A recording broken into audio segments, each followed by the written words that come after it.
Midlife is an important and powerful time of our earthly journey.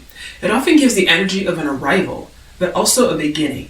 Midlife, and the time at 40 and 50, inspires an undeniable energy of looking back, but also looking forward.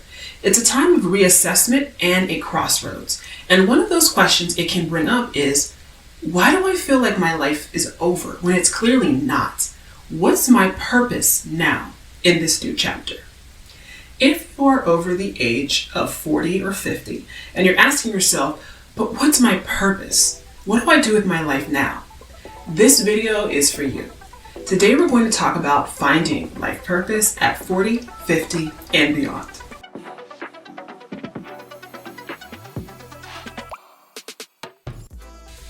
Hi, my name is Kesha Dent. I'm a certified hypnotherapist, and I help women overcome anxiety and rediscover power, purpose, happiness, and direction. So first thing first, I am so happy to be back. I'm just overcoming a illness, being sick for a while, and I know I've heard that this year currently that we're in has been one of the most terrible years for flu and cold and just being ill in general. So I almost got through it, but in the end, it got me too, and I just am getting over it. So it feels so good to be back. And with all of the absolute insanity right now that is happening in the world, in the United States, where I currently reside, I definitely couldn't wait to get back out there and to be of service. And before we go on, I just want to, number one, just really let everyone know that it's so important to just keep going and to not let what's currently happening steal your joy, steal your happiness. Know that no matter what is going on, this is the life that we have, and it's the only life that we have. And while it's so important to continue to fight and continue to make this world the type of world that you want to live in, for you, for your daughters, for the next generation, it's also important to remember that this is still it. This is the one life that we live. And at the end of the day, to make sure to give yourself the value that this regime, the current governmental powers, are refusing to do. That you are loved, you are worthy of so much, and to make sure we continue to uplift each other and to remind each other of how valued we are, how much we are at home here. This country, this world belongs to us, and also that we matter. And you matter. And I just want you to know that. And I definitely, moving forward, will be addressing more of what's going on. But I wanted to put that out there first and foremost. So let's continue. So let's talk about midlife. So midlife is a time that I don't think gets a lot of positive attention in our youth-obsessed society. And it's often depicted as a time to sort of wind things down, to wrap things up, to begin the slow and inevitable slide towards and into retirement, and doing nothing really except maybe watching some grandkids, watching more TV. Now, there's nothing wrong with this approach, but it is no wonder, right, with this sort of messaging that when we enter midlife and we feel something other than a desire to slowly stop moving forever, we begin to feel confused and frustrated, and to feel like somehow we are an outsider and a problem. This is especially true for women, and there does appear to be more space and more acceptance, more grace for men to not be done, or even to just be getting started at midlife, right? Than there is for women to do the same. If you have reached 40 or 50 or midlife and feel that your life may be over, and that this brings a feeling of distress or fear or frustration to you, know that societal conditioning has a lot to do with that feeling. And know that it will take a bit of courage to push back against that, okay? Just like right now with everything that's going on, there's a lot of messaging that's happening that we are pushing back on. And just like that, the societal conditioning that says that, especially women, what we should feel, what we should be doing at this time, we need to push back against that and say, no, I'm not done. And there's more for me to do yet. Because if you feel like there is more, then there is more. And it would benefit from you and the world to do more. There's a reason you feel this way. The key to finding your purpose at 40 or 50 is in recognizing and pushing back on the societal expectations that have been handed upon you as a more mature woman. And I've mentioned this before, and it bears repeating. It benefits certain people to keep you pigeonholed into preordained roles. If these roles suit you, fine. But if they don't, and they won't fit a lot of us, it's important to get curious as to why we remain within them. As long as you have breath, you have things to do. In my opinion, I find the idea of retirement antithetical to life, right? Unpopular opinion, I know. But in the wild, for example, no animal just quits striving. No animal voluntarily gives up the ability to hunt and seek and mate and do what it's been doing its whole life. It does it when it's young. It does it when it's old. It does it as long as it is alive. And when it does give these behaviors up, it gives up the ghost, because life is about those things. The hunting, the mating, the striving, right?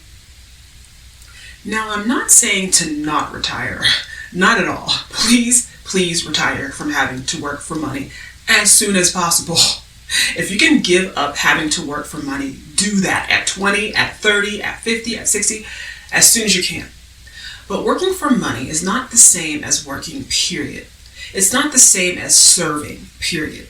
And I believe that having a sense of work, of service, of even a little bit of stress here and there is actually what life is about and should never be put down completely, even when you are over 50, 60, 70 years old. Having things to do and aim for, I believe, is important. And I believe that work and service and life purpose and having a mission, having goals are all good things that we should have, no matter how old we get. Remember, again, there's no retirement from life. Retirement from life is called death. So if you're over 40, 50, and looking to unlock your life purpose in the next chapter of your life, ask yourself these questions. Number 1, what do I want my life to look like from here on out? What do I want my lifestyle to be? How do I want my appearance to be? What sort of job do I see myself having, etc.? Number 2, are there societal or past fears that I may need to address? So when I think about changing things, such as my appearance, do I immediately begin to think of, well, what if someone doesn't like my changes? What if something happens and people attack me for the way that I look? What if a certain person disapproves that's close to me, such as spouse or my children, etc.? And I also want you to ask, are these same people, anyone that may depend on you, also being taken care of when it comes to these changes that you want to make? Number 3, what did you love doing when you were about the age of 6 or 7? Number 4, what do you love doing now? What can you do all day, every day? What comes easily to you? What comes naturally to you? Number 5, what bothers you the most about this world? What would you like to see changed? 6, and if you are a spiritual or creative person, I highly recommend using creative tools. There are all sorts of tools for those of us who think a little bit outside of the box, such as astrology, such as human design, that can really give immense wisdom and have some pretty interesting things to say regarding your life, your unique path, your energies, your talents, your skills. I absolutely have used these tools myself for guidance.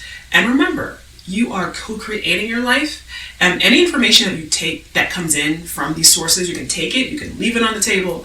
You don't have to take everything that's given to you, but it can also just get your wheels going. It's actually very good if you don't see it as so much as a spiritual tool, which it certainly is, but what it also is a different creative approach to being able to get your wheels turning, being able to have ideas about what the next chapter looks for you so that you can be provided with some good, solid jumping off points on what direction to take and what actions to try out for yourself.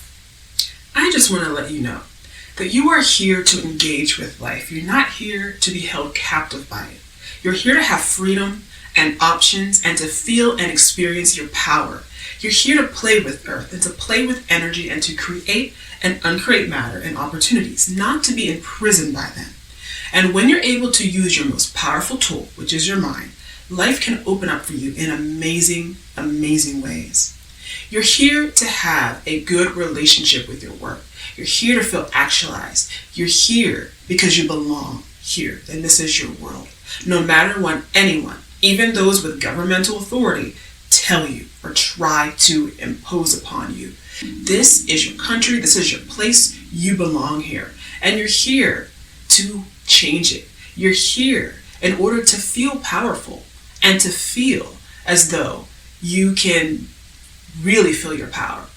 So if you are looking to want to make these changes now, if this sounds like you, and if you know that you just can't stand another second stuck in place, just replaying the same issues over and over and over again, struggling with anxiety, struggling with powerlessness, it is time for you to step up in 2025. This is your year, or whatever year this happens to be that you're watching from. It's so important that you play big and that you step into your power fully. And it's more important now than ever before. As we see the world begin to rapidly change, as we see how much people have trouble dealing with pain, dealing with their anger, and how this is beginning to really rip at the fabrics of our very society, it's so important that people, especially women, especially people of color, begin to really step into all of their power. And that's the best and the highest that I want for you, always.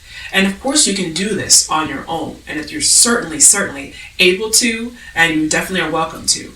But if you have been wanting to make change for yourself for some time, if you're struggling to make these changes and get out of your own way, undo patterns that have been holding you back for some time, then you simply may need a different approach, and you may need someone on your team to help you to do this.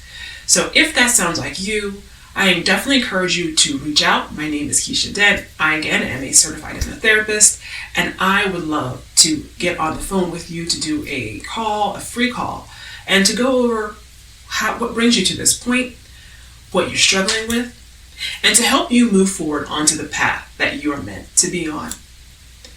You absolutely can have what you want. You absolutely can feel empowered, even in this crazy year. I believe that strength and power always comes from within. And though yes, but ultimately you have the tools for how to change your life. Hypnotherapy is such a powerful tool. It's changed my life. It's changed the lives of many other people. And I'm so excited about what I have for you. But if you're curious, just simply sign up for a call. You don't have to work with me if we're not a good fit or if you don't want to. But we're simply going to discuss a way for you. So just simple ways that you can, changes that you can make now to move forward. Okay, so that is it for today. My name is Kesha Dent, certified hypnotherapist, and I want you to remember always, in order to change your life, you must first change yourself. Thank you so much, and we'll talk to you next time.